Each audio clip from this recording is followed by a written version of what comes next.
Egyptian archaeologists made an extraordinary discovery near Cairo just recently. Drumroll, please. The most ancient and most complete mummy yet discovered in the country. Yes, they were keeping it under wraps. The 4,300-year-old mummy was found in a group of tombs close to the step pyramid of Djoser, dating back to the Egyptian Old Kingdom. It was covered in layers of gold. The team also found several other tombs, including one belonging to an ancient Egyptian official and another belonging to a secret keeper who had the power to perform special ceremonies. Another interesting tomb was that of a writer, which featured the largest statues ever found in the area. This vast burial site is also home to more than a dozen pyramids and resting grounds. Probably one of the most famous mummies in the world is that of Hatshepsut. She ruled Egypt like a boss for around 20 years, building all sorts of impressive buildings and creating new trade routes. But when archaeologist Howard Carter found her tomb in the Valley of the Kings, her sarcophagus was empty. However, Carter did find 2 coffins in another tomb, one of which belonged to Hatshepsut's wet nurse and the other to an unknown woman. In 2006, a team of specialists decided to investigate whether that mysterious lady was the queen herself. They found a molar tooth in a wooden box with Hatshepsut's name on it, and when they compared it to a gap in the mummy's mouth, it was a perfect match. Ramses II was a pretty impressive ruler, but it was his mummy that eventually made history. Now, we don't hear too much about his daddy. Okay, I'll stop. Ramses is considered to be the most powerful pharaoh in all of Egypt, as he reigned for a whopping 6 decades. He also lived to be over 90 years old. Now that's pretty amazing, considering the time he lived in. Ramses II supposedly had over 100 offspring too. Talk about a big family. When he passed away, his body was originally buried in the Valley of the Kings, but some sneaky guys tried to rob his tomb of all his treasures. Officials back in the day weren't having any of that though, so they moved his body to a secret location to keep it safe. Fast forward to the 1800s, and Ramses II's mummy was discovered along with a bunch of other rulers and important officials. But it wasn't in the best condition, so archaeologists flew it to Paris to get it, pampered. Problem was, he couldn't just be transported into another country. The only solution available was to give Ramses II his own passport. His occupation was listed as king, and the document even featured his photo. Most mummies aren't necessarily known for having the most hydrated skin. But that of an ancient woman, also known as Lady Di, proves otherwise. No, not that Lady Di. This wealthy lady from ancient times was discovered in an ornate tomb in 1971, and she looked fabulous, if we can say so about a mummy. Thanks to the special conditions in her tomb, like the moisture in the environment and the lack of oxygen, her body was almost perfectly preserved. Her skin was soft, her hair was on point, and she was still flexible. The museum that now proudly displays her mummy also shows a ton of fancy items that were buried with her, like dinnerware and musical instruments. Archaeologists investigated the mummy further and discovered that she passed away from a heart attack at around 50 years old. Even though it hasn't been around for over 2,000 years, Lady Di is still making history. The mummy of Otzi the Iceman was discovered in the Alps in 1991. Austrian authorities initially thought he was a modern mountaineer because he was so well preserved. Turns out, he was actually from the Copper Age. He was found in a mountain pass over 10,000 feet above sea level. Through studying his mummy, we've learned so much about life in Copper Age Europe. For example, we know that he was a native of Central Europe and enjoyed eating meat. He also suffered from arthritis, narrowing arteries, and intestinal problems. But he likely used acupuncture and medicinal herbs to treat these conditions. And apparently, he was pretty handy with tools.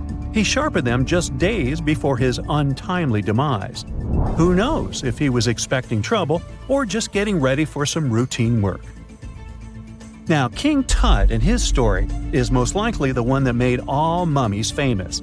This pharaoh passed away at the young age of 19, more than 3,000 years ago. But his mummy is still one of the most well-known in the world.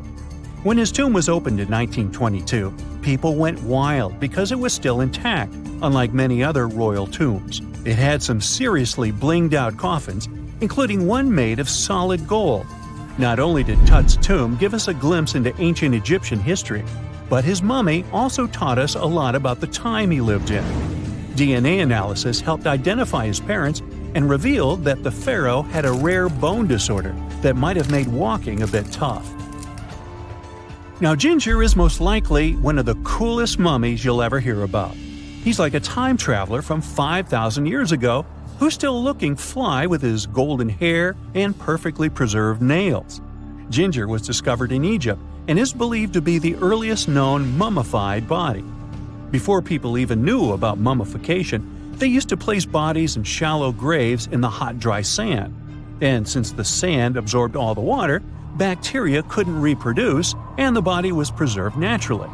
Now, scientists are not sure if Ginger's preservation was intentional or not, but since he was buried with some pottery vessels, it's likely that whoever buried him knew some serious preservation techniques. If you want to meet Ginger in person, he's currently chilling at the British Museum. One Dutch art collector bought a statue from Asia and ended up finding a weird discovery. The statue contained a mummy hidden inside. Unfortunately, the body was too fragile to move, so they had to leave it there. The coolest part is that this mummy is over 1,000 years old and was on display for 200 years before being encased in the statue. When scientists did a CT scan, they found out that the mummy was filled with paper scraps covered in writings. Experts think he might have done this thing called self-mummification, which is a pretty intense process involving a special diet and tea that makes your body less prone to bacteria. Only a few people could handle this ritual, and those who managed to do that were seriously respected. No other Egyptian queen has baffled scientists and historians like the stunning Nefertiti. Based on her statues, she was known for her slender neck, wide eyes, and high cheekbones. Her name translates to "the beautiful woman has come." Talk about living up to your name, huh? Even though she wasn't a pharaoh herself, Nefertiti still managed to leave a lasting impression. Written records suggest that, as a wife and queen, she held an incredibly influential role. Because of her power, she was indeed admired, but she also managed to make quite a lot of enemies throughout her life. She was also related to King Tut, but not biologically. Rather, she was his stepmother. So far, locals have yet to identify her mummy, but that may soon change. A local Egyptologist who has been busy excavating tombs in the Valley of the Kings has found two mummies that he believes could be Nefertiti and her daughter. According to specialists, we may soon finally get a definitive answer about the identity of these two mummies. And if one of them does turn out to be Nefertiti, we could be in for a real treat. DNA analysis and CT scans of the mummy could give us the most complete and accurate image of the queen that we've ever seen. It's crazy to think that we've only scratched the surface of what lies beneath modern-day Egypt. Nefertiti ruled during a time of great power and prosperity in Egypt, but unfortunately passed away in a period of social turmoil, leading to her gravesite being lost. Now, where's my mummy? Let's face it, most ancient tombs have been looted at least once. No matter how scary the rumors could have been, most mummies were open too. But one.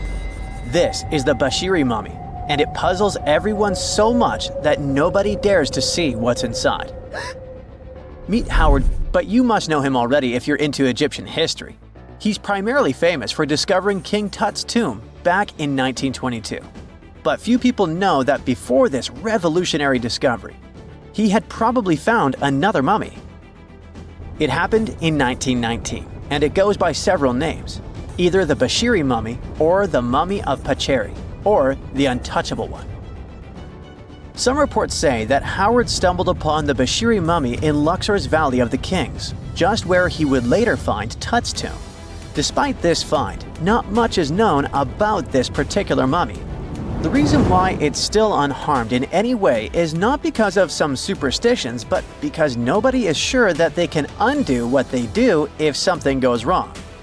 The mummy is so intricately wrapped that researchers never unfurled it for fear of irreversible damage. The golden rule of anyone who works with antiquities: if you're not sure you can't make it better or preserve it unchanged, do not touch it. History knows many examples of ancient relics ruined beyond repair, say Ecce Homo, or smiling statue restoration. The delicate fabric that covers the mummy's face has this cool design that kind of looks like a pyramid. The researchers are not 100% sure, but this might be the only one of its kind with that embalming style. But without knowing the ancient technique, it's next to impossible not to ruin the mummy while unwrapping and wrapping it back. Back in the day, people, both experts and looters, would unwrap mummies for all sorts of reasons, mostly to study them. Luckily, these days, we have advanced tech that lets us check out what's inside a sarcophagus without having to unwrap anything. After taking a closer look at the Bashiri mummy, researchers figured out that it belonged to a man who was around 5.5 feet tall and lived during the Ptolemaic era, which makes this mummy roughly 2,300 years old. The Egypt Museum shared that the X-ray scan also uncovered an inscription of the guy's name, but it's a bit tricky to tell if it says Pacheri or Nenu, adding to the intrigue. The museum also pointed out that the fancy casing the mummy is in features all sorts of decorated scenes. You can see the mummy lying on a bed, flanked by deities Isis and Nephthys, along with the 4 sons of Horus. Plus, there are 2 images of the funerary god Anubis at the feet of the casing. By the way, Bashiri mummy is not the only one that has remained untouched. This is Ancientegypt, and Gaston Maspero, a French archaeologist, made the decision to leave her mummy untouched, wanting to keep her resting peacefully since she was in such amazing shape. He did mention, though, that her tomb had been raided long ago. Thanks to some X-ray work, we learned more about the mummy. The scans revealed a few artifacts still wrapped up with the wife of a high priest, including amulets around her neck, right arm, and forehead. The X-rays also showed she had some dental issues and arthritis in her knees. While she passed away as an older woman, it's tough to pinpoint her exact age. However, various sources from her son's reign indicate that she was held in high regard in the kingdom. Ancientegypt served as the sister wife of Penejam II. You got me right, they were related by blood and were siblings, but back then it was pretty common to get married this way to preserve the purity of the bloodline. Say that to Habsburg, duh. Their chase for purity only led to inbreeding and the notorious Habsburg's jaw. Right, I guess we should not judge ancient Egyptian rules and morals, but what we can say for sure is that both Bashiri and Ancientegypt were incredibly lucky to stay untouched. The odds were not in King Tut's favor, though. The researchers' work hit him hard. The tomb itself was discovered in 1922, but it wasn't until 1925 that the nested coffins were opened during an excavation. The outer coffin, held together with silver pins, opened up to show another coffin shaped like a mummy, decorated with colorful glass and flower garlands. There were worries about the king's mummy because it had been exposed to moisture. The middle coffin was pretty heavy and didn't have any handles, so they had to be super careful taking it out. Inside the innermost coffin, which was solid gold and wrapped in a red cloth, they found the royal mummy, and this all went down on October 28, 1925. Tutankhamun's mummy, measuring about 6.07 feet, fit snugly into the innermost coffin, which was 6.17 feet long. You can already tell there was a problem, right? Imagine how hard it is to extract something as fragile as an ancient dried-up mummy, especially when there's not much room for maneuver. Plus, the mummy looked sus. It was pitch black. Howard Carter, the lead archaeologist of the expedition, estimated that around 2 buckets worth of oils had been poured over the mummy. But care had been taken to avoid the mask and feet. It was made to preserve him better. The body was positioned at a slight angle in the coffin, and there was a noticeable difference in the amount of dark oils on the right and left sides, indicating that the coffin might have tilted while being lowered into the sarcophagus. This oil created moisture inside the coffins, and over time, it reacted chemically, which Carter described as a sort of slow, spontaneous combustion, leading to the carbonization of the linen wrappings. Unfortunately, the combination of heat and moisture took a toll on the mummy's trappings as well. The crooked flail fell apart, the resin scarab cracked, and the threads holding the hands and mummy's bands started to decay, making everything quite fragile. Plus, the oils hardened over the years, effectively gluing the mummy and mask to the coffin's bottom. To try and separate the mummy from the inner and middle coffins, they were placed in the sun for several hours, reaching temperatures of 149 degrees Fahrenheit. Despite this effort, the mummy remained stuck, so the initial examination had to be done right where it was. The first part of Tutankhamun's mummy the researchers checked out was his lower legs and feet, meaning they started the examination from the bottom up. As they peeled back the bandages, they uncovered the first of many treasures wrapped up with the king. They took their time to carefully document and photograph everything they found. The inner layers of bandages were in pretty bad shape, mostly turning to dust, making it tough to figure out how everything was originally wrapped. Still, the overall methods matched what was seen in other nobles' mummies from that time. Lots of folded linen pads were used to shape the torso and thighs. The outer and inner bandages were made from fine linen, while the middle layers were coarser. They had some intricate bandaging around the shoulders and chest with a similar style around the groin. Each limb, along with fingers and toes, which were fitted with gold caps, was wrapped separately. Tutankhamun even wore gold foil sandals on his feet. They hoped to separate the mummy from the coffin by removing the outer bandages, but the resins had stuck the body to the coffin. So, the researchers ended up chiseling it out.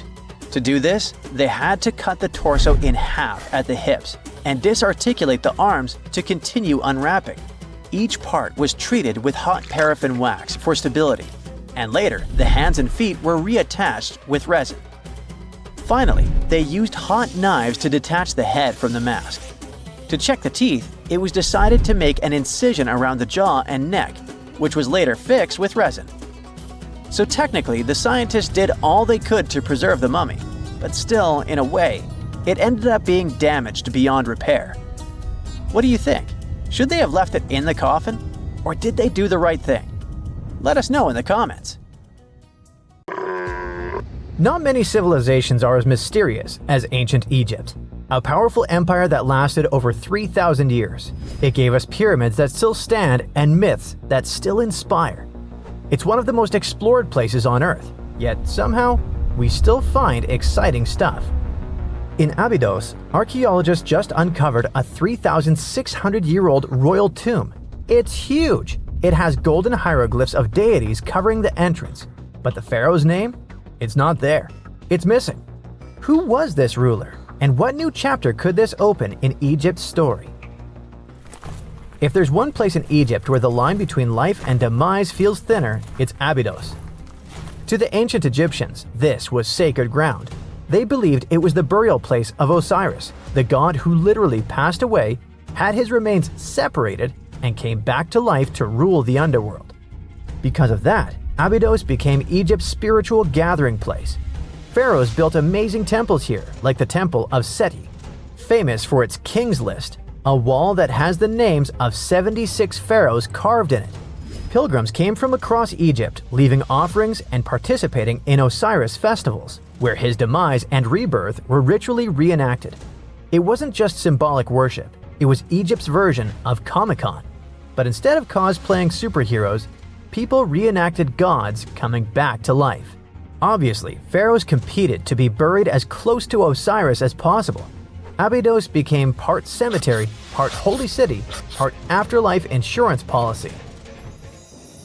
Fast forward thousands of years, and we still uncover remarkable stuff around Abydos. That's the case with the recently discovered tomb. In early 2025, a joint team of researchers from the US and Egypt decided to dig beneath a rocky rise ominously called Anubis Mountain. You remember Anubis, the jackal-headed deity who guarded cemeteries. The uncovered royal burial was hidden 23 feet below the surface. Sadly, even though it eluded archaeologists for so long, robbers had already taken away with treasures ages ago. They could definitely tell this was a tomb of someone super important. Similar to how you can walk around a mansion with no furniture but still deduce that someone rich must have lived there. The chamber had mud brick vaults rising over 16 feet. That's taller than a female giraffe standing upright. For something built 36 centuries ago, it still felt enormous. However, when you remember that Egyptians were masters of architecture, nothing seems surprising. So no treasures, no golden mask, and sadly, no name. The cartouche that should have spelled the king's identity was unreadable. Egyptian tombs usually bragged about who was inside. In ancient Egypt, a cartouche was basically a big oval name tag for kings wrapped in hieroglyphs. Think of them as VIP passes that worked in both this life and the next. Without it, your soul couldn't check into the afterlife hotel. That's because to the Egyptians, your name, your Ren, wasn't just so your teacher could distinguish you from kids with the same haircut. It was a core part of who you were. As long as your Ren survived, so did you. To have your name forgotten was considered a fate worse than passing away. A soul cannot journey without a name. That's why you'd see cartouches all over the place, on temples, obelisks, jewelry, statues, and tomb walls. It wasn't there just for the marketing. It kept the pharaoh's presence front and center everywhere you looked. Imagine building a massive tomb only for 3,600 years later to walk in and go, who is this guy again? Not cool at all. That's why it's fair to imagine our nameless pharaoh haunting the robbers for all eternity. So yeah, cartouche was considered very significant. One of the most famous and mind-blowing examples comes from the tomb of Thutmose III. His burial chamber and sarcophagus were literally shaped like a cartouche. In other words, the entire room was a living architectural symbol of his name. Thankfully, in the recently discovered tomb, not everything was erased. Painted in golden hues at the entrance were two familiar guardians, deities Isis and Nephthys. Isis was the magician who stitched Osiris back together and breathed life into him. Nephthys, her sister, was the eternal mourner and protector of the mummy. Together, they promised that whoever rested here would not face the afterlife alone, and it's one additional proof of the importance of the mysterious pharaoh. So, who could this be? To answer that, we need to go down history lane. This tomb dates back to Egypt's messy chapter called the Second Intermediate Period.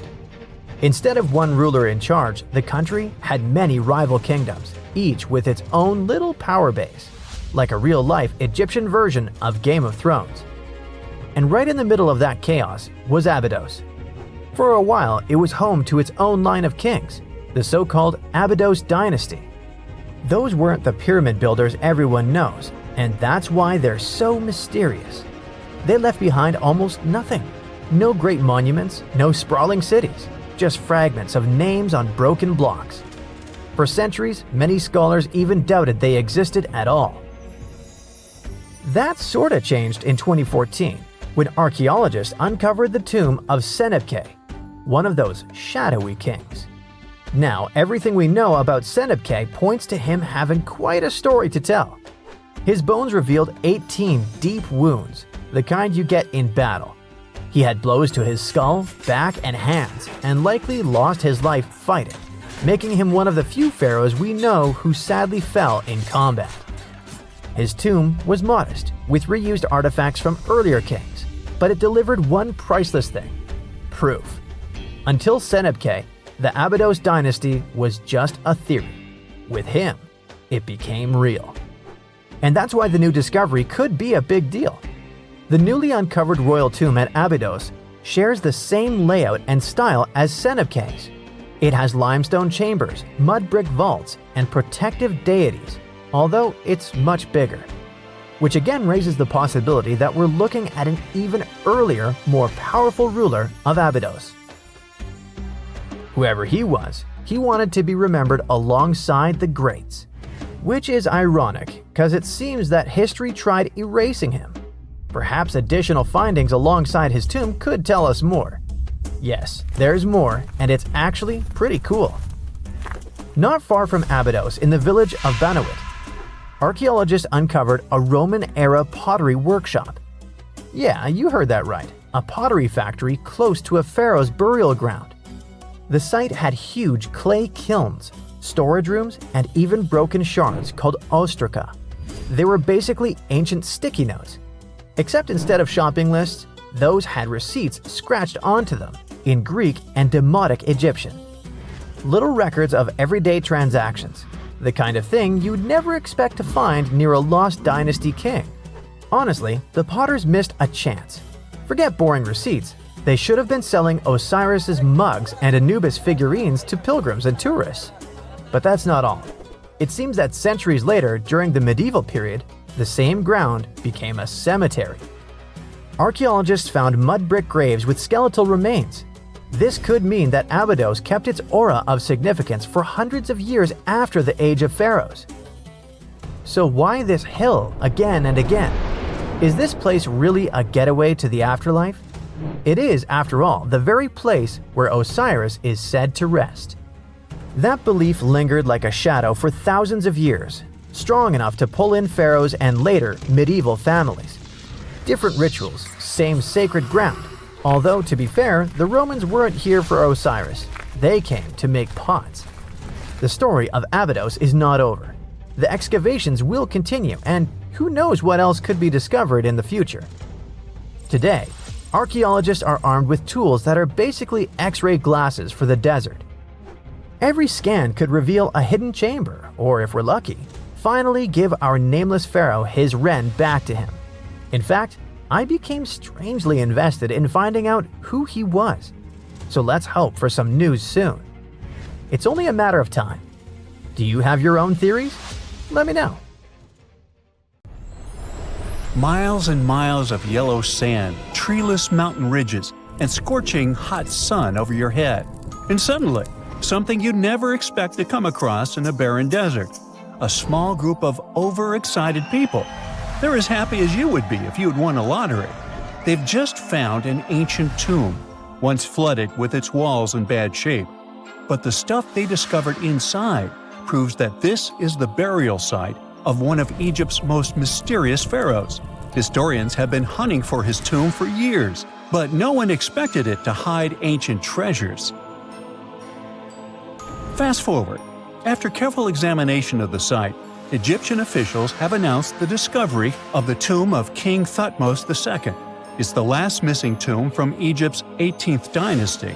And this is also the first royal tomb found since King Tutankhamun's was discovered in 1922, in more than 100 years.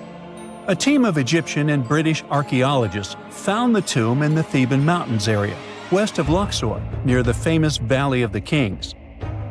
Before this, the site was only known as Tomb C4, but during their excavation, the team found clear evidence proving it belonged to King Thutmose II. Archaeologists actually found the entrance and main tunnel leading to the tomb in 2022. But at first, they thought it belonged to a queen because it was near the graves of Thutmose III's wives. It was also close to Queen Hatshepsut's tomb. Originally, it was prepared for her when she was just a royal wife. But everything changed when she became pharaoh. But we'll talk about this twist of fate a little later. But soon they realized that their discovery was much more significant. They found alabaster jars with Thutmose II's name and the words "deceased king" written on them. That's when they realized that the tomb was actually his final resting place. Sadly, Thutmose II's tomb has seen better days. According to the head of Egypt's antiquities sector and the leader of the Egyptian excavation team, the tomb suffered major damage from ancient floods not long after the pharaoh's death. Water swept through the burial chamber, likely destroying or displacing many of the original artifacts.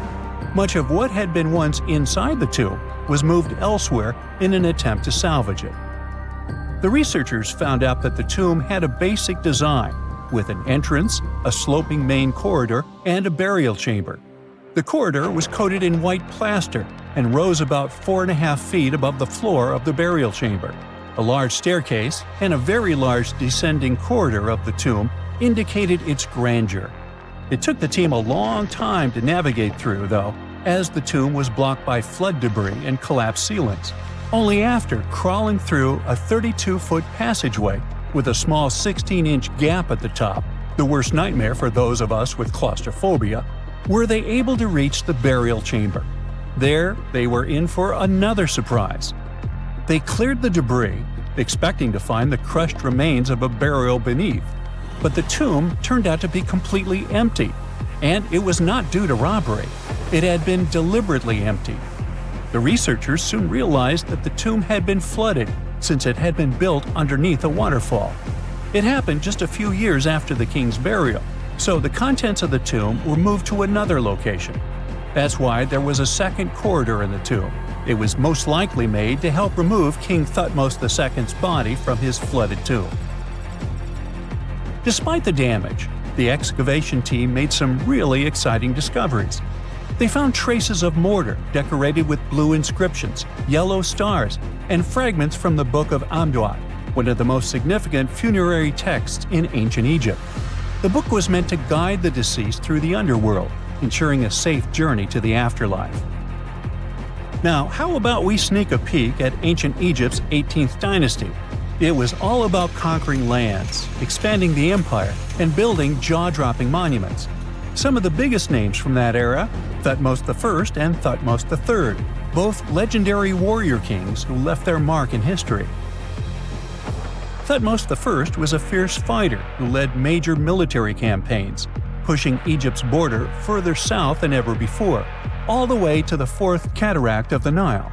His victories gave Egypt access to new trade routes, stronger political ties, and more wealth. His conquests were so significant that they were recorded in the tombs of his top officials. Thutmose III, sometimes called Thutmose the Great, took things even further. He was not only an incredible military strategist, but also the commander of Pharaoh Hatshepsut's armies before becoming king himself. He led between 17 and 20 military campaigns, winning every single one and expanding Egypt's empire to its peak. He even created the world's first navy. Thutmose III is often remembered as Egypt's greatest warrior pharaoh. And sandwiched between these two powerhouses was Thutmose II, a pharaoh who doesn't get nearly as much attention. Hey, the middle child, right? His reign lasted only about 5 years before he passed away at around age 30 in 1479 BCE. He is kind of a mystery. No one really knows what he accomplished. For the longest time, even the location of his burial site was totally unknown. His body was actually found in the 19th century. It was just lying around in the mortuary temple of Deir el-Bahari, in a secret chamber where priests used to hide royal mummies centuries after their original tombs were looted by grave robbers. In other words, Thutmose II's body must have been moved from his original resting place at some point in history to protect it. During his lifetime, Thutmose II made at least one major impact on Egyptian history. He married his half-sister Hatshepsut. That might not sound like a big deal, but it helped her become Egypt's greatest female pharaoh after he passed. The catch? She kept her stepson, Thutmose III, off the throne for decades. When he finally took power, he erased her name from history out of spite. And still, Hatshepsut is one of Egypt's greatest pharaohs, no matter if you're talking about a man or a woman. She brought a lot of wealth and art to Egypt. She led a big trading trip to a place called Punt, where she brought back things like gold, ebony, and incense. She also made sure her name lasted by building amazing structures that we can still see today. At Karnak, she added huge obelisks. One of them is still standing tall. She also was the one to build the Temple of Deir el-Bahari with its countless columns. She was buried there. Interestingly, Hatshepsut was often shown in art as a man with muscles and a beard, like how pharaohs were usually depicted. But she made sure there was always something in the artwork that reminded people she was a woman, like calling herself Daughter of Re or His Majesty herself. When she passed away in 1458 BCE, Egypt wouldn't have a female ruler as powerful as her until Cleopatra, about 1400 years later. According to Egypt's Supreme Council of Antiquities Secretary General, isn't that a mouthful? Hatshepsut's name actually appears in Thutmose II's tomb, meaning she might have even handled his burial. As for their final resting places, well, Hatshepsut was buried in the Valley of the Kings, and Thutmose II's mummy is now in the National Museum of Egyptian Civilization, alongside other ancient Egyptian rulers. It gives visitors a rare chance to see the remains of a nearly forgotten pharaoh. Now, experts consider the discovery of his tomb to be one of the most significant in recent years. The artifacts found there add important details to our understanding of the history of the region and Thutmose II's rule. And even though the tomb's design is fairly simple and follows the same architectural style preferred by later Egyptian rulers, its historical importance is undeniable. In any case, the mission isn't over yet. Archaeologists are now focusing on solving another mystery. Where did the rest of the tomb's contents end up? The team is determined to continue their search. Who knows what other secrets they will uncover that have remained hidden beneath the sands for thousands of years. No man shall ever find my tomb. That's what, according to rumors, Cleopatra once said. Rumor has it really wasn't about the gender. She wanted no living soul to disturb her, and I think she meant that no human would ever discover the location of her grave. But, surprisingly, it was indeed a woman who was closer than anyone before to finally discovering the Queen's resting place.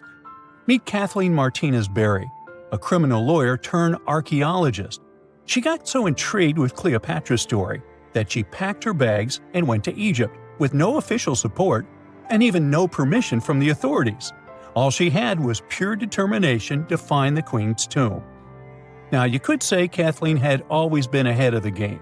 She skipped grades in school, mastered piano, chess, swimming, and martial arts, and grew up listening to top intellectuals debating in her home. And she even got her law degree at just 19, and archaeology was her side passion. She had never actually been to Egypt, never dug up a single artifact. But her fascination with Cleopatra went all the way back to an argument with her father in 1990. That day, she walked into his library looking for a copy of Antony and Cleopatra by Shakespeare. Her dad, Fausto Martinez, a professor and legal expert, casually called Cleopatra a seductress. Kathleen wasn't having it. She fired back, arguing that history had been totally unfair to Cleopatra. The Romans, she said, wanted to destroy her reputation, and for centuries, people had just believed their version of the story. The debate went on for hours, and in the end, her father admitted maybe he had judged Cleopatra too harshly. That conversation changed everything for Kathleen. From that day on, she read every ancient text she could find, especially Plutarch's account of Cleopatra and Mark Antony. The more she learned, the more convinced she became that Cleopatra wasn't just some queen who fell for the wrong guy. She was a genius, playing a dangerous political game to keep Egypt independent. And the more she read, the more she started thinking, what if everyone had been looking for Cleopatra's tomb in the wrong place? That thought stuck with her. When she was caring for her second child, she earned a master's in archaeology. Multitasking. That reignited an obsession that would take over her life, uncovering the truth about Cleopatra. Even though most experts believe that Cleopatra's tomb, along with the final resting place of 13 other Ptolemaic rulers, lies somewhere beneath modern-day Alexandria, Dr. Martinez has a different idea. She believes Cleopatra was buried at Taposiris Magna, an ancient temple dedicated to Osiris, the Egyptian deity of the afterlife. But she still needed an ancient foundation plate. These plates, about the size of a smartphone, were placed beneath important temple structures and often contained inscriptions explaining when and why the temple was built. If she could find a plate that confirmed the temple was dedicated to Isis, Cleopatra's patron deity, she'd have solid proof that this was the right place to look. Nothing could deter Martinez. She excavated the entire temple site, digging deeper than anyone before her. Her team found coins with Cleopatra's name and face stamped on them. It meant Cleopatra had a direct connection to this site.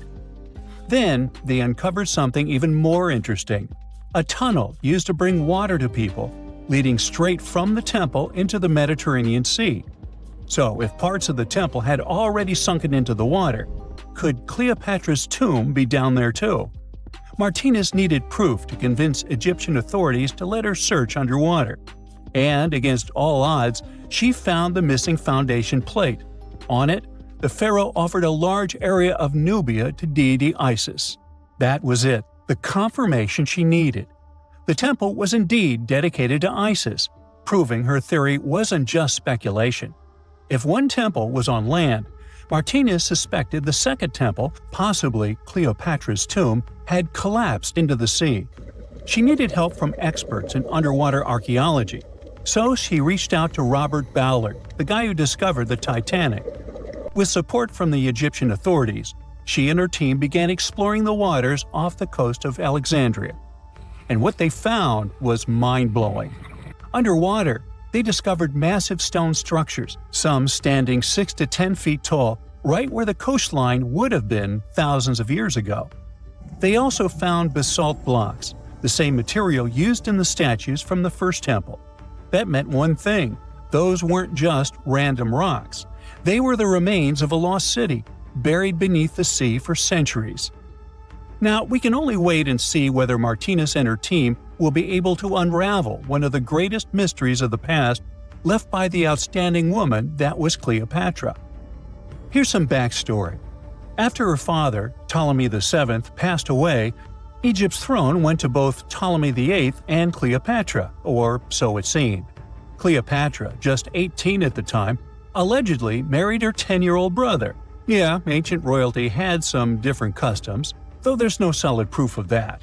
But sibling love didn't last long. Young Ptolemy decided he wanted all the power for himself and tried to push Cleopatra out. Forced to flee the country, she didn't just sit around feeling sorry for herself. She raised an army, ready to march back and take what was hers. That's how, at 21, she was already in the Sinai Desert, leading an army and planning her return to the throne. Now, by that time, Cleopatra had already been locked in a powerful political, and not only political, alliance with Julius Caesar.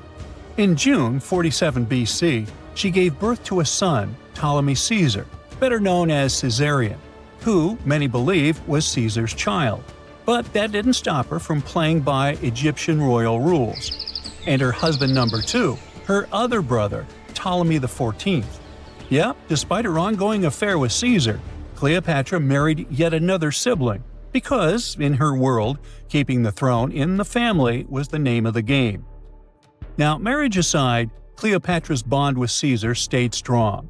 She even traveled to Rome with Ptolemy XIV for a state visit. But instead of playing the role of a dutiful queen, she stayed in Caesar's private villa by the Tiber River. But after Julius Caesar lost his life in 44 BCE on the Ides of March, Cleopatra's political standing became shaky. To make matters worse, her brother-husband Ptolemy XIV passed away soon after, and some suspect Cleopatra had a hand in it, leaving her as the sole ruler of Egypt.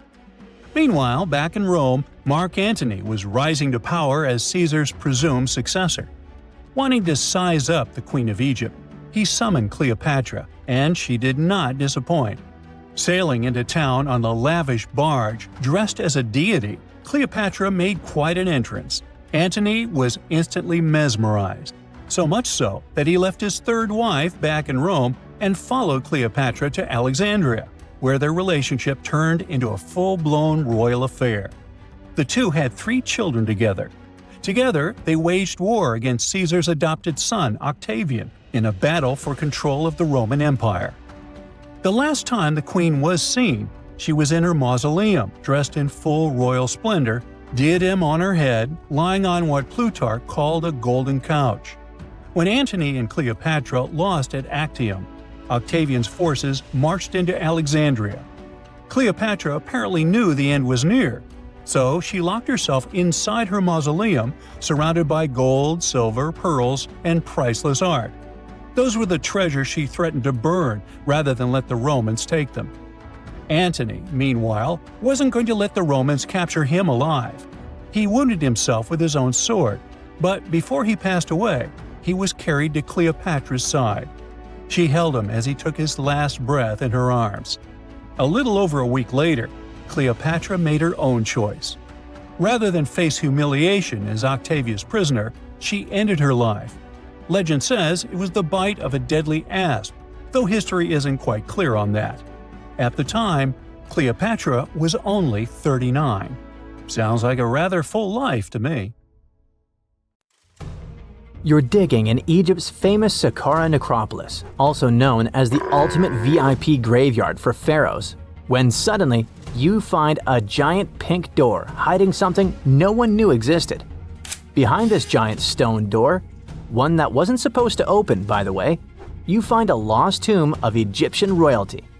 Alright, history lovers, it's time to buckle up because archaeologists just pulled off something straight out of an Indiana Jones movie. Let's travel all the way to Saqqara, one of Egypt's most mysterious and treasure-packed ancient sites. The star of the show? The prince you've probably never heard of, Prince Userefre, son of King Userkaf. No one important, just, the founder of Egypt's 5th dynasty. No big deal. But the way his tomb was discovered… It all started with a massive door, made of pink granite, no less.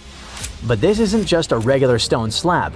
This thing is about 14 to 15 feet tall and 4 feet wide. A giraffe could easily walk through it. This door is also definitely heavier than your neighbor's SUV. But here's the twist. It wasn't a real door. It was a false door, a symbolic gateway meant to allow the spirit of the deceased to pass between the world of the living and the afterlife. Normally, that's where the story ends. After all, false doors are common in tombs. But this one was extra special. You see, false doors were usually made out of limestone, which was pretty common and found everywhere in Egypt. To build one out of red or pink granite, people had to bring these rocks from a quarry located 400 miles away. And you can bet this wasn't a cheap trip. According to Egyptologists, this is the first time a false door of this size and material has ever been found in Egypt, making it a totally unique piece of architecture. Aside from being super expensive, this one had a surprise behind it too. When the team of researchers investigated further, they realized that this false door actually hid a real entrance. And what did it lead to? A hidden tomb, packed with statues, relics, and secrets from over 4,000 years ago. The tomb belonged to Prince Userefre, but you can call him Wasar-Efra, or Wasar-Efra too. Despite being totally erased from history, this fella was no minor noble. The hieroglyphs on the pink granite door listed him as the hereditary prince, governor of Buto, En-Nekeb, royal scribe, minister, judge, and priest of chance.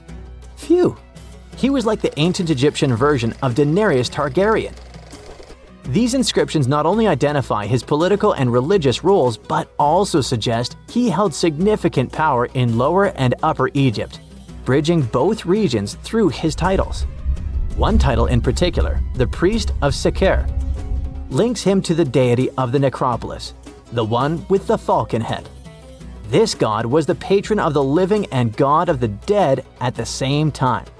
So I guess the Forgotten Prince was sort of a big deal, considering that his tomb was placed in such a prestigious location within Saqqara.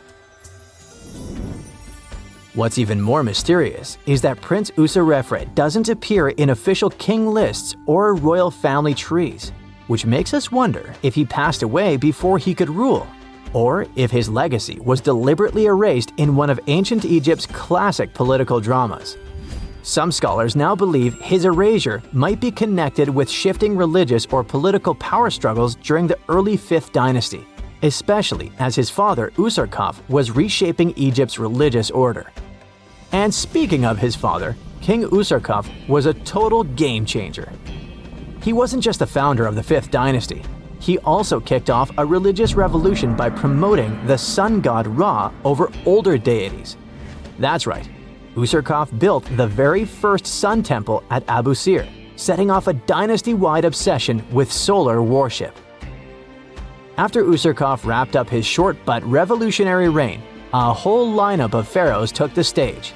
Sahure, Nefertiti, Nusret-Ini, basically the boy band of the 5th dynasty. And these guys were all about two things: building pyramids and making money. They weren't just stacking stones, they were expanding Egypt's influence, opening up trade routes to far-off lands and blinging out their temples like it was nobody's business. Back in the tomb, things got even cooler. There was a beautiful red granite offering table covered with inscriptions detailing ritual foods, like an eternal menu for the afterlife, because they believed the deceased could magically eat this food. Fun fact, it was the funerary priests and their families that actually ate the food. There were also pottery shards, amulets, and painted walls, but the real showstoppers were the statues. And this is exactly where things get weird, in a good way. The team found statues of King Djoser, the guy who built Egypt's first pyramid, his wife, and their 10 daughters, inside Prince Userefre's tomb. Hold up, Djoser lived a few centuries before Usarkaf, so what were his statues doing there? Turns out, scientists don't really know.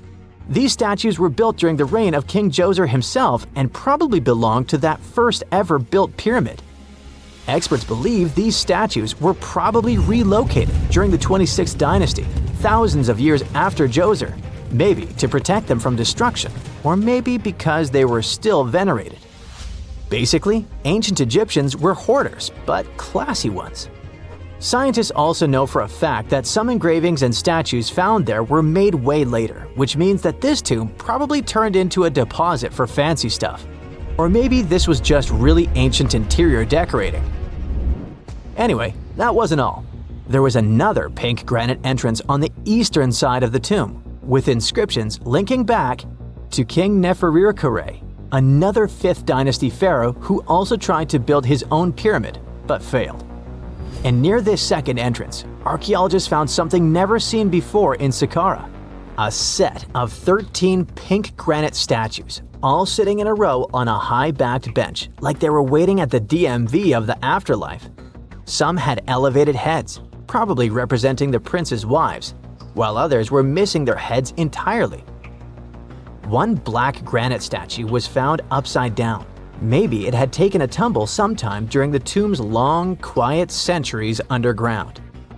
According to archaeologists, the positioning and head shapes suggest that these statues followed a strict social hierarchy, with the central figures likely representing higher status individuals, while the headless ones might indicate unfinished work or later vandalism. And speaking of black granite statues, another one was found standing proudly inside the tomb. Based on its design and inscriptions, it looks like it was placed there during the 26th dynasty, the same time those Djoser statues were probably moved in. This suggests the tomb didn't just sit abandoned, it was reused, adapted, and maybe even honored by later generations. And by the way, black granite was associated with Osiris, the god of the underworld, during the late period, which means that this statue's presence is a clue that the tomb was a ritual space long after the prince's death. All of this, giant granite doors, surprise statues, reused tombs, adds up to a truly thrilling find. Prince Userefre may not be a household name yet, but his tomb is now one of the most fascinating ever found in Saqqara. It tells a story not just of the Old Kingdom, but of how ancient Egyptians kept connecting to their past, even thousands of years later. So, what does it all mean? Why hide a tomb behind a fake door? Why pack it with statues from different eras? And who exactly was Prince Userefre? These are the kinds of mysteries that keep archaeologists digging and keep the rest of us fascinated. In the end, this discovery isn't just about one tomb, it's about how much is still waiting beneath the sands of Egypt. As more gets uncovered, we're reminded again and again that ancient history isn't gone. It's just sleeping behind massive pink granite doors.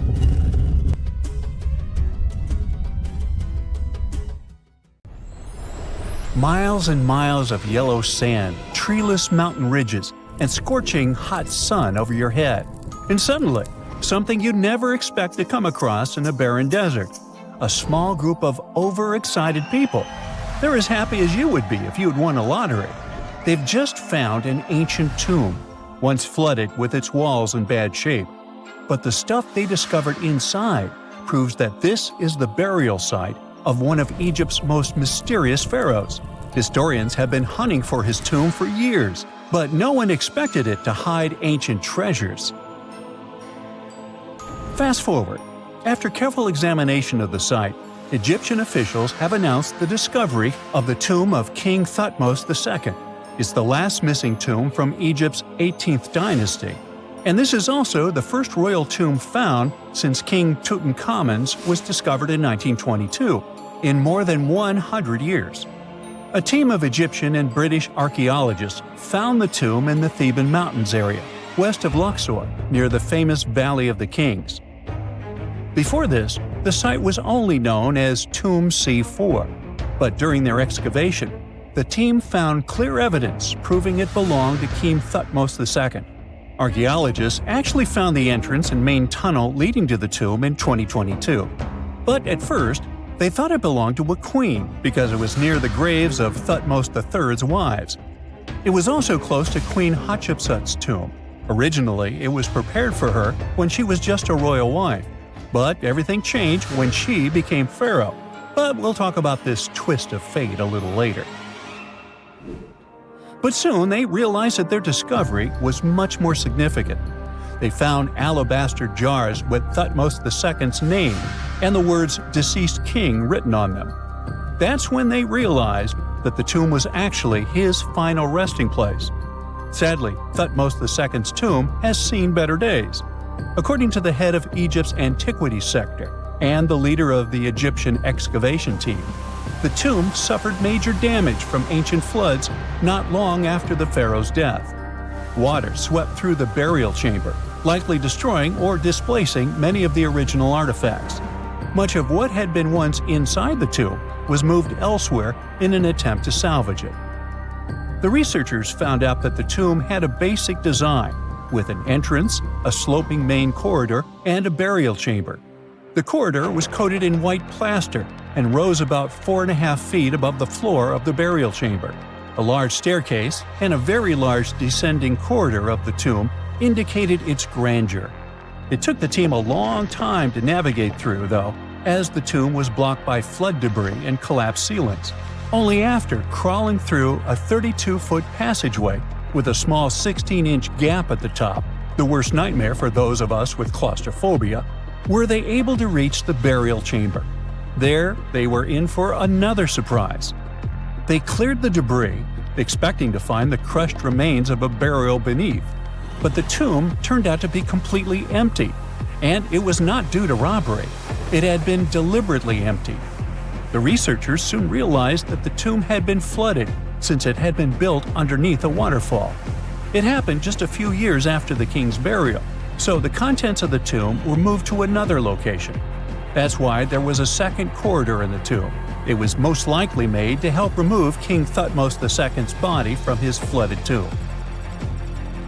Despite the damage, the excavation team made some really exciting discoveries. They found traces of mortar decorated with blue inscriptions, yellow stars, and fragments from the Book of Amduat, one of the most significant funerary texts in ancient Egypt. The book was meant to guide the deceased through the underworld, ensuring a safe journey to the afterlife. Now, how about we sneak a peek at ancient Egypt's 18th dynasty? It was all about conquering lands, expanding the empire, and building jaw-dropping monuments. Some of the biggest names from that era, Thutmose I and Thutmose III, both legendary warrior kings who left their mark in history. Thutmose I was a fierce fighter who led major military campaigns, pushing Egypt's border further south than ever before, all the way to the fourth cataract of the Nile. His victories gave Egypt access to new trade routes, stronger political ties, and more wealth. His conquests were so significant that they were recorded in the tombs of his top officials. Thutmose III, sometimes called Thutmose the Great, took things even further. He was not only an incredible military strategist, but also the commander of Pharaoh Hatshepsut's armies before becoming king himself. He led between 17 and 20 military campaigns, winning every single one and expanding Egypt's empire to its peak. He even created the world's first navy. Thutmose III is often remembered as Egypt's greatest warrior pharaoh.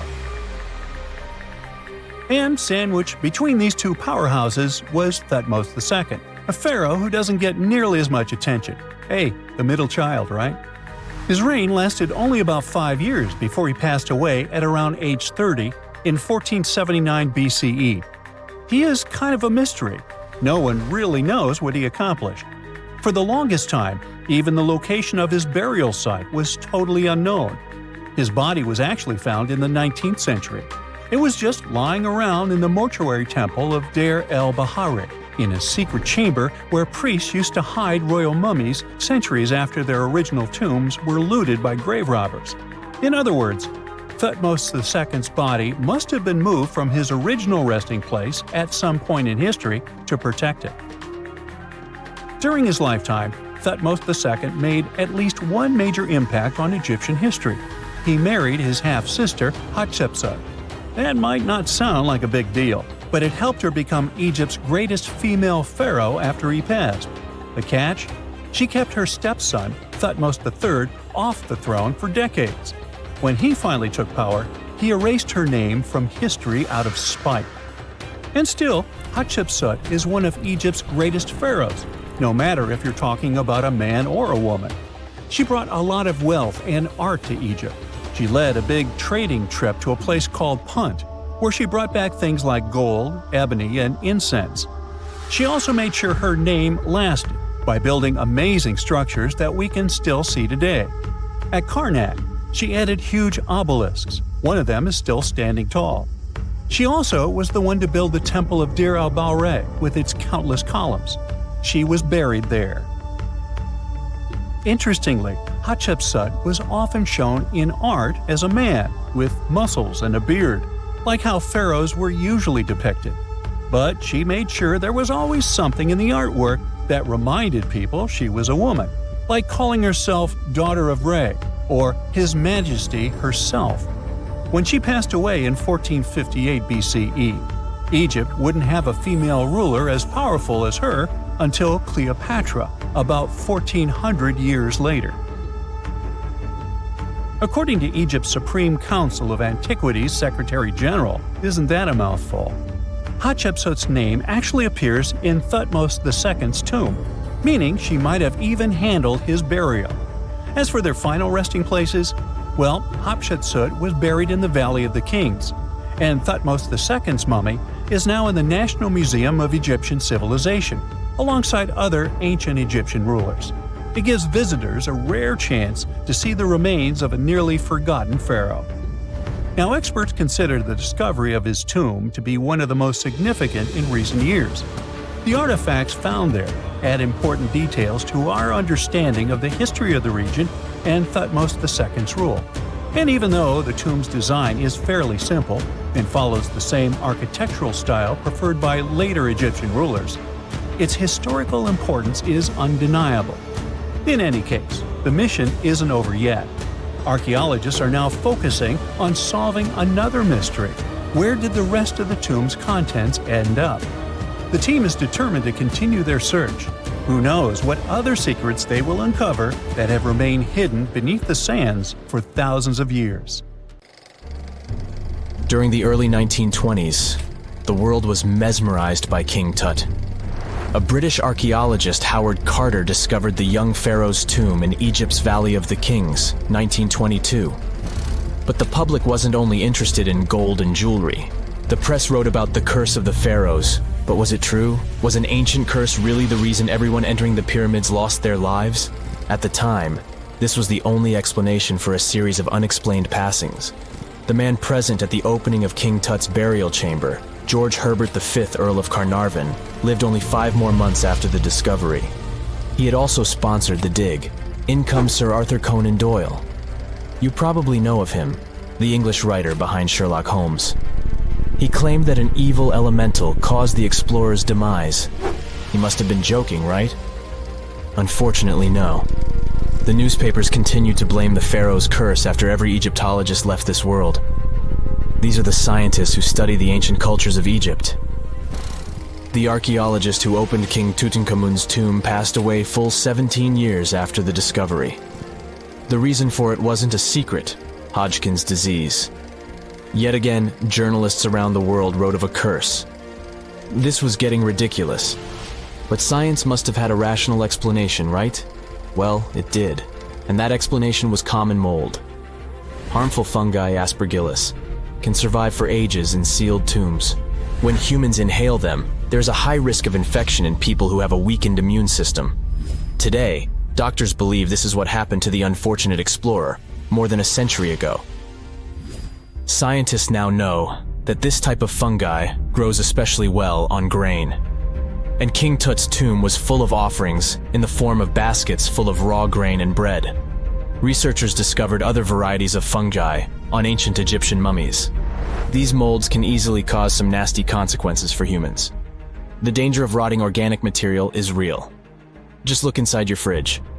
Any food leftovers you have there start to go off after just 3 to 4 days. You can imagine what happens to food in a sealed chamber after thousands of years. Food is just one kind of organic material. There is also wood. If you expose it to water or even moisture in the air, it starts to deteriorate. You don't have to travel to Egypt to see the effects of this process. Any abandoned building in your neighborhood can serve as an example.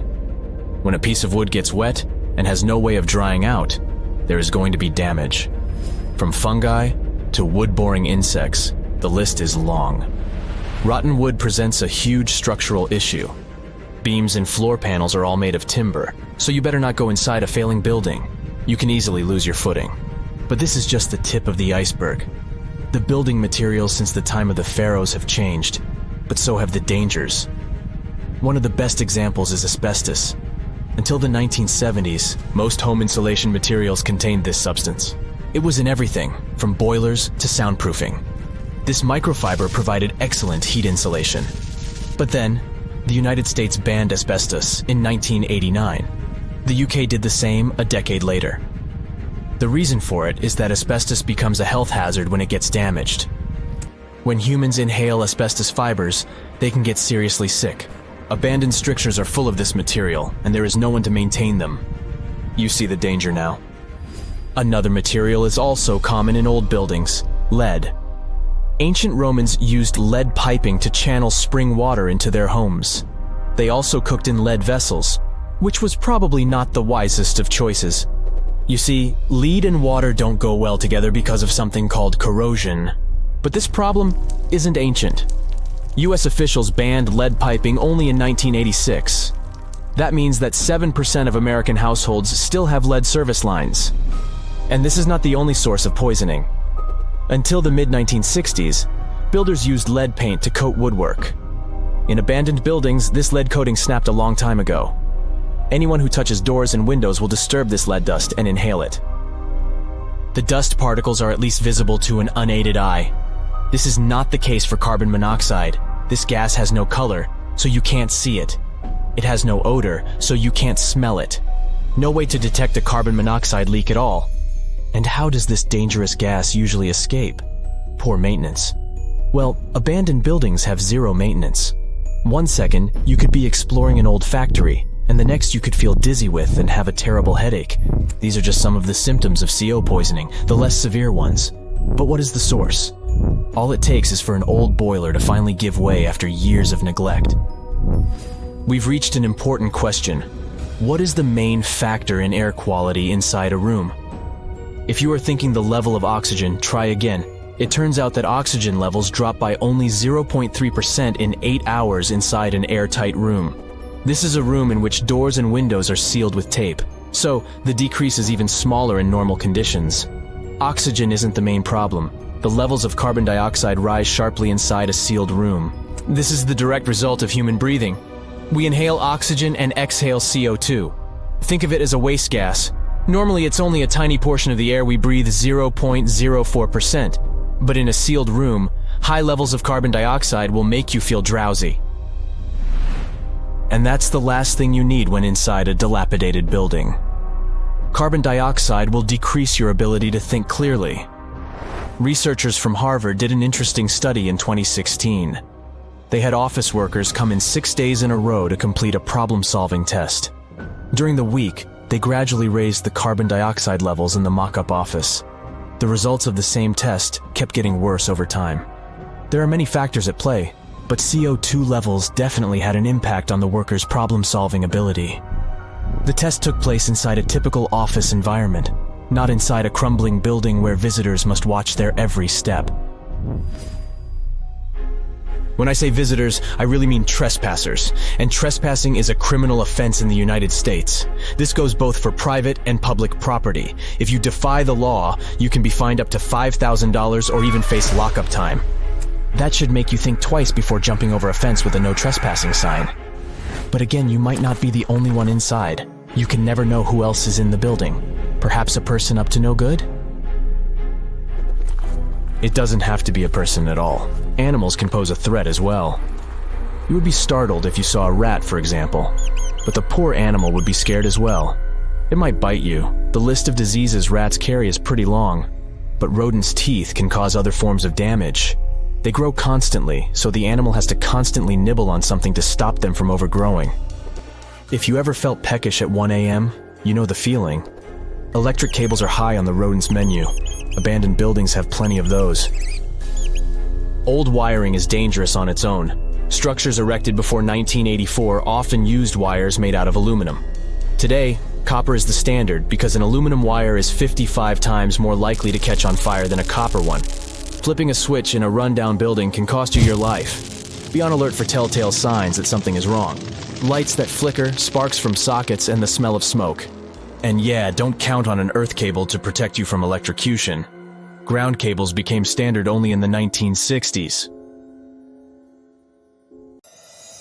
So looky here, scientists discovered ancient artifacts near King Tut's tomb. Turns out, his VIP final resting place looks more like a public graveyard with about a dozen wooden coffins that's been there for around 3,600 years. Now, okay, I might have exaggerated a tad. The 11 tombs weren't exactly right next to King Tut, but they were close, near the same city of Luxor. New findings in Egyptian tombs can help us piece together what life was like in ancient Egypt. And guess what? Ancient Egyptians seem to have been remarkably like us, modern humans.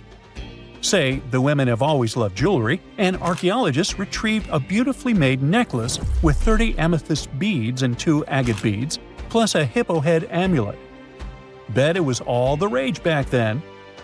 Researchers also discovered 2 copper mirrors. One had a handle shaped like a lotus, and the other was decorated with Hathor, the ancient Egyptian deity of the sky, women, fertility, and love. These recent excavations near Tutankhamun's burial site led to another jaw-dropping revelation. For the first time in thousands of years, fragments of Queen Hatshepsut's Valley Temple were uncovered. This fearless woman was thought to be the second female pharaoh, who ruled with both courage and wisdom, leaving a legacy as solid as the stones themselves. Her temple, hidden for ages, opens a window into a time filled with power, intrigue, and spiritual devotion. Archaeologists found over 1,000 beautifully decorated stone blocks on the outskirts of Hatshepsut's funerary temple. There were very few women who managed to take the throne in ancient Egypt. Another tomb was found nearby, and it belonged to the overseer of Queen Teti Sheri's palace, whose name was Jehuti-Mez. Queen Hatshepsut seems to have even more tombs, aces up her sleeve. These tombs were carved into the rock instead of being built as pyramids, showing a unique ancient perspective on how to protect the soul in the afterlife. Experts managed to retrieve some cool ancient pieces from the site. Toys made of clay, mummy masks, winged scarabs, and some amulets. Sadly, there surely used to be way more artifacts, but over the last centuries, there have been people other than archaeologists to stumble upon this site. It's likely that looters got to these tombs before them and may have taken some valuable items.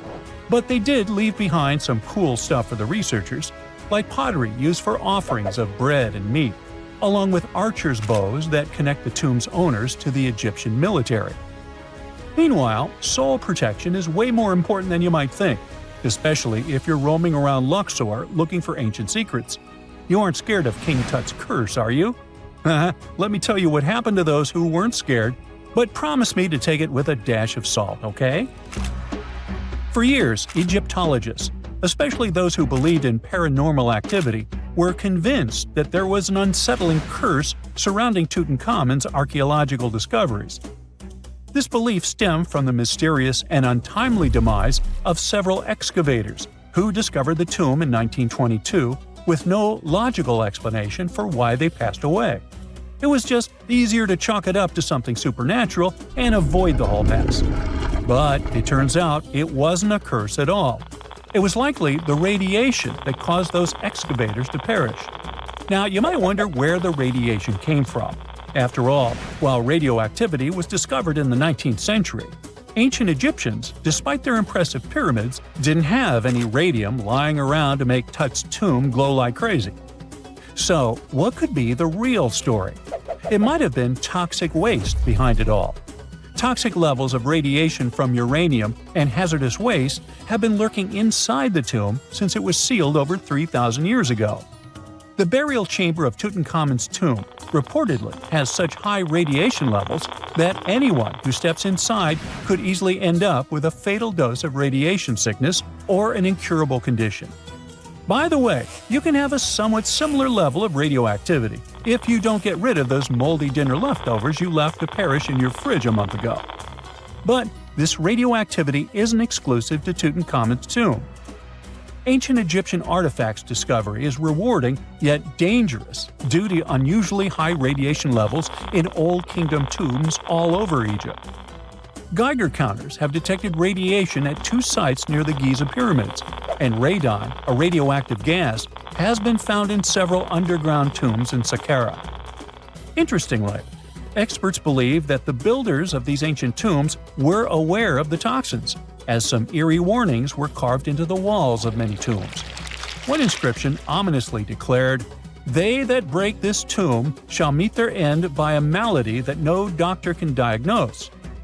Other ominous phrases like "forbidden," "due to evil spirits," only added to the fear that supernatural curses haunted these ancient sites. Ominous signs have stunned archaeologists since forever, but the fear grew even stronger a century ago with the mysterious passing of Lord Carnarvon, who funded King Tut's excavation in 1922 and reportedly explored the treasure-filled rooms, along with several others who entered the tomb. Arthur Weigall, another British Egyptologist who was present at the tomb's opening and is credited with starting the curse myth, passed away young when he was just in his 50s in 1934. Chances are the condition that made him pass was connected to radiation. In total, 6 out of the 26 people who were there when the tomb was opened met their end within a decade from various causes. Not only X-ray exposure, those reasons include asphyxia, stroke, heart failure, pneumonia, and even poisoning. Well, isn't this getting a little grim? There was one guy who opened the tomb and somehow managed to avoid the infamous curse, Howard Carter, or so it seemed. Some folks pointed to his survival as proof that the curse wasn't real. After digging up the tomb, Carter published several books on the topic and shifted gears from archaeology to dealing in antiquities for various museums. Despite dodging demise or injury, rumors swirled about how the curse may have impacted him in other ways. One of the big stories linked him to Lord Carnarvon's daughter, Evelyn. Some said he was madly in love with her, but she married someone else, so he chose to stay single. Others claimed they had an affair while she was in Egypt, which ended when her father passed away and she left the country for good. However, there wasn't much evidence to support these stories. Evelyn was just 6 when they met, and they remained friends until his last breath. She was even one of the few attendees at his funeral, but denied any romantic involvement, saying they weren't that close. A year after the revolutionary discovery near King Tut's tomb, Evelyn married politician Sir Brograve Beauchamp and had a daughter. That same year, Beauchamp toured the tomb with his parents, guided by Carter himself. Carter never married and, aside from those posthumous rumors about Evelyn, had no other romantic connections. While the curse adds an intriguing twist to his life story, his tendency to keep relationships at arm's length was evident long before the tomb was opened. It seemed Carter just wasn't a people person. In 1939, after battling a serious illness, he ultimately succumbed to fate. He was 64, which was a pretty common life expectancy in the UK back then. so no one really thought it was off and linked it to an ancient curse. When he passed, it turned out he had several artifacts from Tutankhamun's tomb in his London apartment, which were eventually sent back to Egypt, marking what some viewed as the curse's end. Who knows? Maybe if he hadn't had all those ancient souvenirs at his place, he would have lived way longer. But all the other demises might seem off. The curse theory was likely fueled by some strange events during the excavation. Carnarvon got a mosquito bite that became severely infected, and around the time they opened the tomb, Cairo experienced a bizarre power outage and a freak sandstorm. Back in England, the Earl's dog, Susie, managed to escape from Carnarvon's house and began barking frantically at seemingly nothing. At least that's what the staff and family saw. Strangely enough, at the very moment her owner's heart stopped, Susie started howling and fell down without showing any signs of life. Maybe radiation didn't play a crucial role after all, and those were indeed ancient artifacts from King Tut's tomb that made them all perish. Spooky, huh? We all know some iconic symbols. The Statue of Liberty screams USA. The Eiffel Tower represents Paris. And this mask? Undoubtedly, it's Tutankhamun's, right? Sometimes it feels like historians have squeezed every last drop out of the King Tut story. But guess what? The most obvious details often slip right under our noses. Like the fact that this famous mask didn't actually belong to him, nor was it ever meant for him. Stick with me for the details. Can we get a close-up of that mask? Thanks. See those holes? Yep, they're for earrings. And no, it's not that they had anything against jewelry, but back in ancient Egypt, earrings were typically worn by high-status women or kids. Now, if you know your history, you might say, but Tut was a boy king, wasn't he? You're spot on. He began his reign at just 9 years old. Sadly, that didn't last long as he passed away at a very young age. So when he was 9, he might have worn earrings, but he probably took them off when he hit that no earrings age. Sounds reasonable, right? Actually, not quite. That would have been pretty strange since nobody expected him to pass away young. Certainly not at 9. So no one was preparing a kid's mask for a burial. It's this untimely demise that suggests that the mask used was simply the best option available when Tut passed away. There are more clues pointing to the idea that the mask was found in a hurry. Let's think about this. Even though Tut was mummified and his body could wait a bit, his loved ones wanted him to reach the afterlife ASAP. Some experts even believe the paint in the tomb was still wet when it was sealed. But look at his mask. It's a masterpiece. There's no way it was made in a rush. It's way more elaborate than other simpler cartonnage pieces. The renowned mask of King Tut stands 21 inches tall, adorned with precious stones, and features a golden beard that weighs 5.5 pounds, making the entire mask 22.5 pounds. Okay, I'm a bit confused here. So it seems like it was probably a kid's mask, but it had a beard? I've never seen a 9-year-old with a goatee, and I'm guessing you haven't either. Just think about it. A grown man's face compared to a kid's face. Fun fact for you, our faces pretty much stopped growing at the age of 16, so by 19, Tut would have definitely had the face of an adult man. Can you imagine trying to fit a relatively small kid's mask on a grown man? That would have been super embarrassing, and no one would have let that happen. Right, let's dismiss the kids theory.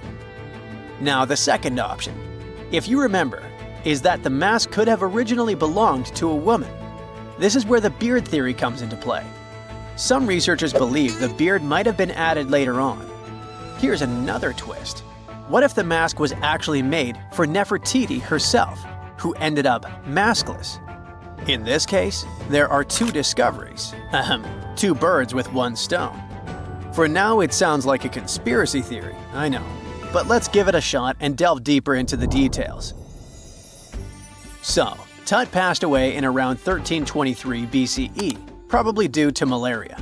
He had other health issues too, like when he broke his leg, and records suggest he wasn't in the best shape. As for Nefertiti, we have no solid data about her demise. Plus, nobody knows exactly when or where she was buried.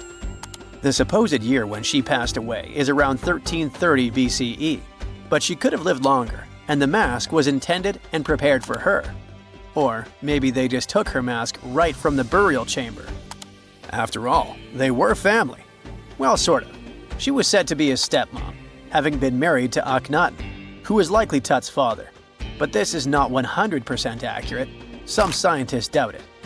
Ah, these ancient Egyptian families. It's hard to keep track of who's who. I know, you're not yet convinced that Tut wore a lady's mask. Let me share one more theory with you. Meet Howard Carter, the enthusiastic archaeologist who discovered Tutankhamun's tomb. It was located in the Valley of Kings outside Luxor and, to everyone's surprise, was nearly intact. When he entered, he noticed something odd. This didn't feel like a pharaoh's burial chamber. It was classy and all, but it had a vibe that suggested it was made for a woman. Typically, Egyptian pharaohs had larger tombs that suited them better, and even more strangely, it was oriented to the right of the entrance. This didn't add up. That orientation was typical for female chambers, which Egyptian queens used. Another red flag was that the chamber appeared to have been built in stages, and all the artifacts, around 2,000 of them, seemed hastily placed there. Even more curious, they looked like they were meant for other royals. Carter discovered this burial site in 1922, but it remained a mystery as to why it was so bizarre. Almost a century later, Nicholas Reeves thought he may have solved the puzzle. He claimed that King Tut might not have been the original resident of the tomb. Instead, he suggested that the undisturbed resting place of the legendary Queen Nefertiti could be hidden behind the walls of the boy king's burial chamber. Nicholas studied high-resolution photos for months, meticulously examining every pixel. One day, he focused on detailed scans that revealed the texture of the tomb's walls beneath layers of paint. He spotted what he believed to be outlines of two doorways that had been blocked and plastered over to hide them from view. The more he looked, the more it seemed real. Could it be a tomb within a tomb? Nicholas theorized there was a hidden storeroom behind the western wall of King Tut's tomb, and his chamber might just be the outermost section of a larger corridor-style network of rooms. It all sounds fancy, but sorry to break it to you, Reeves' theory was debunked. To find out if he was onto something, experts had to use ground-penetrating radar to see the unseen. Reeves' idea was that if there were gaps, it could indicate the presence of additional rooms. And at first, in 2015, one expert even thought he had found a hidden room. But the glory didn't last for long. A year later, after double-checking, it turned out there were no hidden doorways. By the way, Nefertiti isn't the only legendary woman from Egypt whose burial site remains a captivating mystery. There's a cool legend about Cleopatra that you might enjoy. It's said that she once declared, "No man will ever find my tomb." Kind of fitting, right? After all, the person who's come closest to uncovering her final resting place is a woman. Fast forward a few millennia after she passed away, and while no man has located it, archaeologist Kathleen Martinez believes she might have cracked the code.